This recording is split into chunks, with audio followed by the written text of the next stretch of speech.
Laura. Thanks for watching Laura G Yoga. Today we're going to be talking about the second of the niyamas, which is one of my favorite to talk about, which is Santosha. And I really enjoy Santosha because a lot of the yoga yamas are telling us what we shouldn't do, that we should avoid violence, that we should avoid stealing, things of that nature. It's kind of framed in a negative light, non-violence, non-stealing. Whereas Santosha is just this state of contentment. It's a little bit more of a positive aspect when we get to the second niyama. So contentment as an internal state. A lot of times we tend to pin our happiness and our enjoyment on things that are external. We're always looking for a situation or being around a person or achieving something that is going to make us feel happy. And this is where I feel like society has really done us a disservice by creating this idea that happiness should come from the outside. A lot of the training and the input that has taught us that comes from the media. The media wants us to think that if we buy this shampoo, if we have these clothes, if you buy this perfume, then you're going to be happy, you're going to be content because you have these wonderful things. Where the reality of the situation is that as humans, we very quickly get used to material possessions, and initially buying something might give you that little boost of enjoyment, but within a few days or within a few weeks, it's going to be right back to your baseline. Things like buying yourself a nice car, eventually you're just going to be used to driving that car and it's going to be normal, and it's not going to give you that really strong sense of enjoyment that you got when you first bought it. So it's important to understand that buying things and having material possessions, or even just shaping externally the way that our life looks, is not where we're coming from with this. It's really a state of internal contentment, that no matter what happens around us, we're going to be content.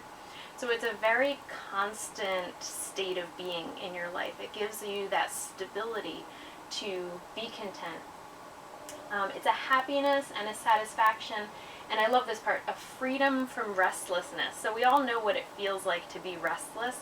You don't really quite know what to do to settle that feeling, unless you do yoga, and then maybe you do know what to do to settle that feeling. But this feeling of restlessness, or the feeling of want, we've all been there too. It might be a food that you want, it might be a physical item that you want, or a person that you miss.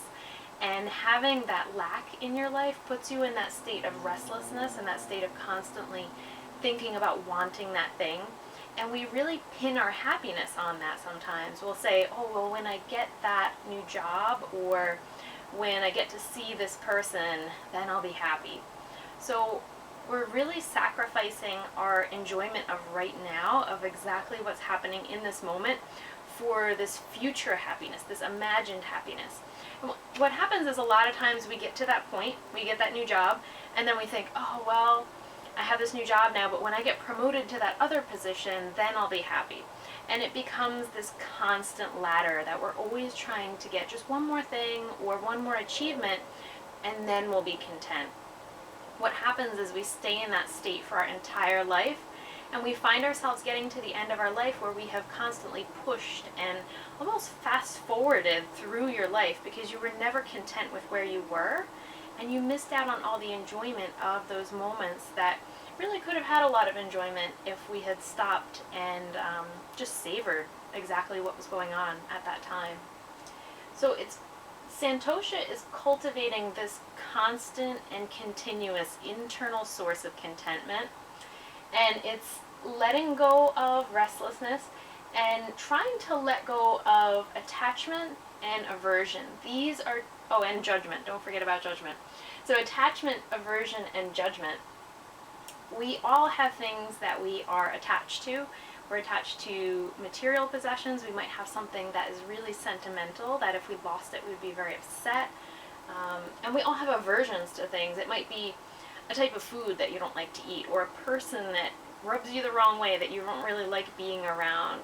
And those are two different ways that we create discontentment, or we create suffering in our life. So we might think, oh, okay, I had this happen to me the other day. I was going into work, and it was a beautiful, perfect day outside. And I really had this feeling as I walked into work, knowing I was going to be inside for the rest of the day, of, oh, why do I have to be inside? It's so beautiful out. I had this strong attachment to wanting to be outside and enjoy that beautiful day.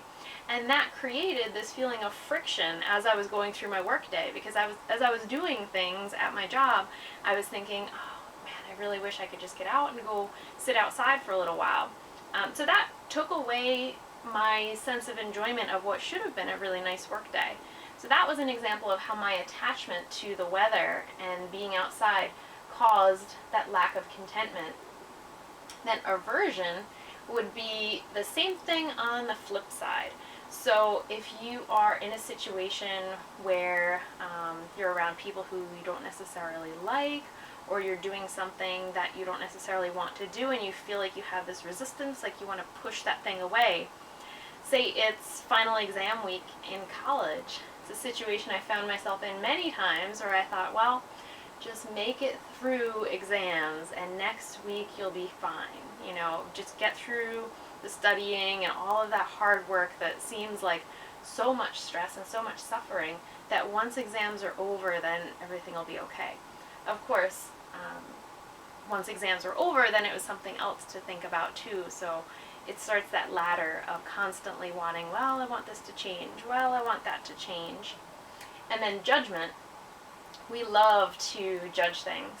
We have this constant judge that lives in our mind, that everything around us we're constantly judging and labeling it as either positive or negative, as desirable or undesirable. If it's desirable, then we put this attachment onto it that we want to hold it in our life. If it's undesirable, we put this aversion toward it that we want to push it away from our life. So judgment is the root of these two aspects of the lack of Santosha, or the lack of contentment. So when we can let go of the judgment, then it stops these two aspects from really becoming an issue. It's tricky. The best thing to start doing that is just to monitor your thought process and monitor where your mind goes in different situations, and see if you start to have some thoughts of attachment or thoughts of aversion that come up. We all do. It's just a matter of starting to weaken those attachments and those aversions so that you can exist in this state of just watching things happen, watching things unfold, and letting them be exactly as they are, without letting that judge in your head constantly say, this is good, this is bad, I don't want this, or I do want that. So through this process, you're cultivating this sense of curiosity. So rather than waking up in the morning and saying to yourself, oh, I hope my day goes exactly like this. This is my plan. It needs to unfold just like this. And then probably as your day unfolds, it's not going to go quite like that. Things are going to go wrong. Things are going to change. And if you were totally attached to that schedule, or the way that things you wanted to happen, and they don't happen that way, then you're going to fall out of the space of contentment. You're going to have aversion to things going wrong. Whereas if you cultivate this sense of curiosity, and you wake up in the morning and you say, I wonder how this day is going to unfold. I kind of have my plan, but I wonder if it's actually going to unfold like that, or if I'm going to have to adapt somewhere, or if I'm going to have to change my plans and be flexible somewhere. So through that curiosity, you create this appreciation and this gratitude for the process, right? It's all about this process of watching things unfold, of watching things evolve. We know that the only constant is change. Things are constantly changing. And if we have a really strong attachment to the way things are right now, and we want them to stay exactly like they are in this second, we know that that's not going to happen. That constant state of change, as much as we want to be attached to pleasant situation that we're enjoying, it's going to come to an end. It's going to change. I'm going to change. I'm not going to be the same person in that situation 10 minutes from now, or an hour, or a day from now than I was before. So rather than having that clinging, create this sense of curiosity to say, I wonder what's going to happen. Let's see how this unfolds. and then deciding before it even happens that whatever ends up happening, whatever the situation becomes, I'll be content with it. So that's where the internal state of contentment comes from, not letting your contentment rest on external factors. So I love this quote. It says, "A secret to happiness is letting every situation be what it is instead of what you think it should be." We all come into situations with expectations, and expectations, the stronger those expectations are, the stronger the likelihood for being disappointed or being discontent with the outcome. So if we kind of let go of that expectation and stay in this space of curiosity of, I wonder how this is going to go, let's see how this is going to go. It's a really great mind frame, especially when you're traveling, because we all know when you're traveling, there's so many different little factors and things that you're trying to handle. Delays in planes, all sorts of situations. So if you are working in that situation with this curiosity of, let's see how it's going to go, you'll be less ruffled when those things do go wrong and you have to adapt. And it's letting you be in the moment the way that it is, rather than staying stuck on the fact that, oh, I can't believe things went wrong. When we make this shift into this appreciation and this gratitude for watching the pattern open up and watching the changes happen, we have this really important process of falling in love with yourself and falling in love with your life exactly the way it is. Now, I think that there's a lot of fear associated with this, and this kind of sounds a little bit strange at first. Santosha, contentment, sounds like a wonderful thing to work on. Of course, we all want to be in that space of being content, but there's a fear that if you are content, that you're going to stagnate, that you're not going to make progress, that if you are too content, you're just going to loaf on the couch and not do anything all day and just sit there and be content. That's really not what we're going for with this, and it really doesn't happen that way either. So you can let go of that sense of fear, because change is always going to happen, and our actions are going to steer where that change happens. Of course, we don't have complete control over it, but we can have a little bit of control over the direction that we're headed in. So, for example, if I'm content with the way that my body looks, this is really important, especially for women, having a level of contentment with the body that I have right now. It's so easy for us to nitpick, oh, I want to lose a pound here or there, I want to tone this or that. But letting yourself say, this body is amazing and it lets me do all the things that I do every single day. I'm so content with having this body. I'm still going to do my yoga practice. I'm still going to do my weight training. I'm still going to go for walks. I'm still going to do all of the exercises that I normally do, but it's not coming from a space of, I don't like my body, I need to fix it, I need to change it. It's coming from this place of appreciation and gratitude that I have this body and I'm going to keep it in the best shape that I can, and I want to make sure that I put effort toward keeping it really healthy. Is it going to change? Of course. As we age, there's always going to be changes in our body, but I'm going to work on fostering contentment at no matter what age I am, and constantly putting effort toward doing an exercise program that shows appreciation for the body that I was given. So don't worry about stagnation. You can apply the same sort of situation to your job.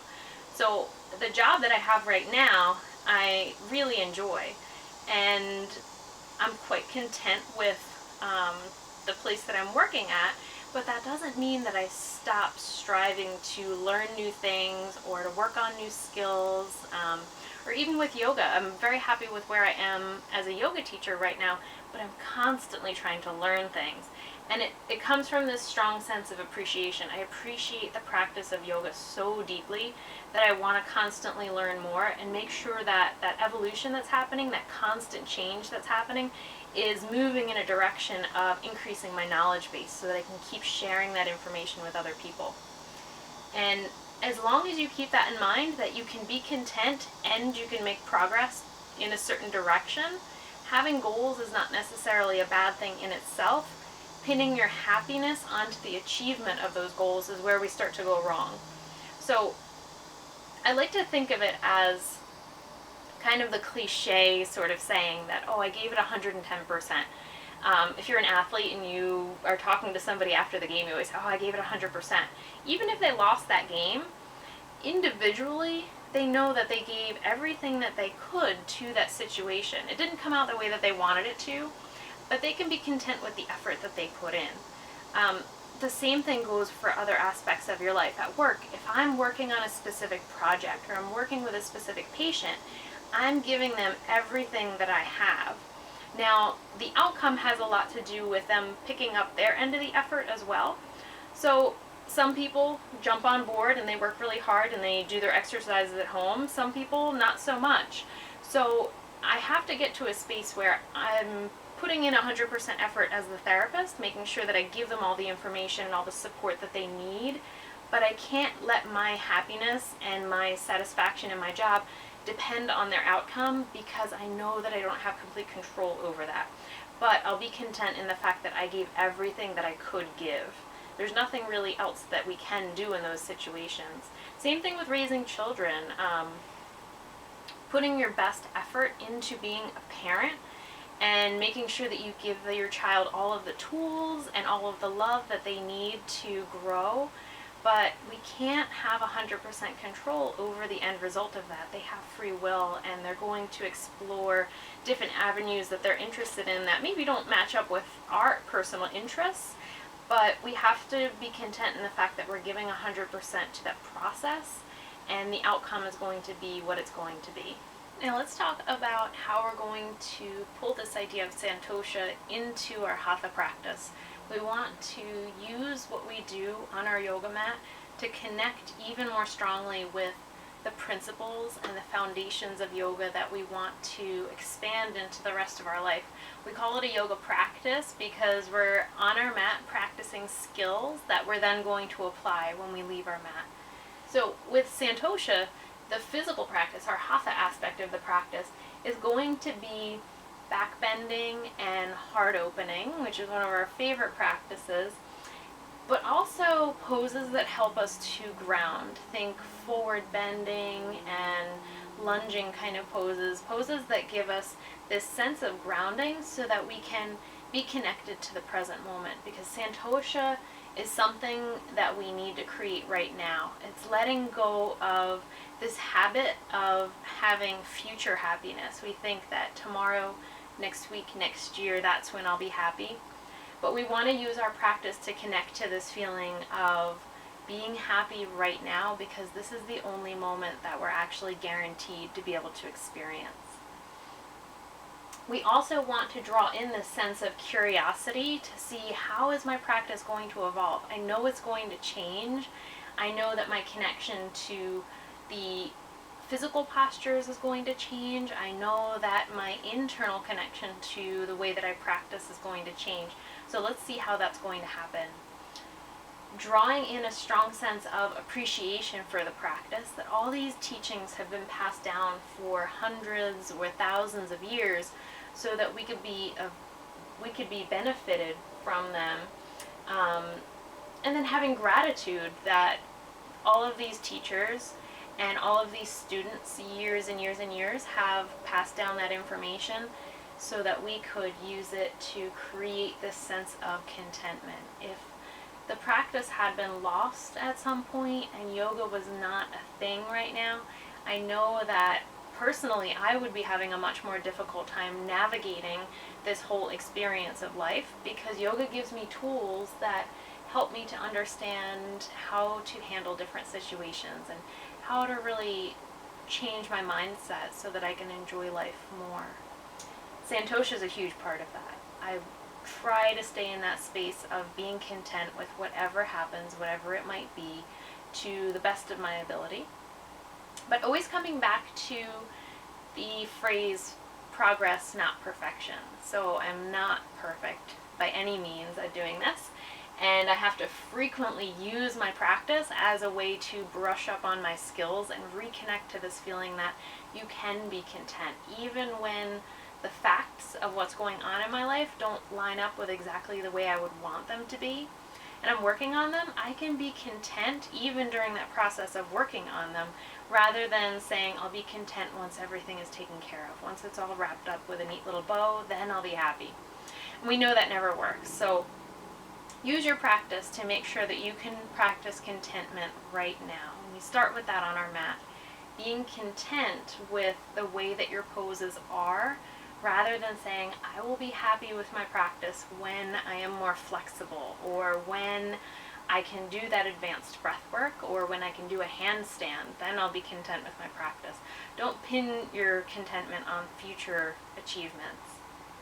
The breath that we're going to do, I love to use in my own practice, and it's the breath of joy, which is inhale, inhale, inhale, and then a really strong exhale where you just let everything go.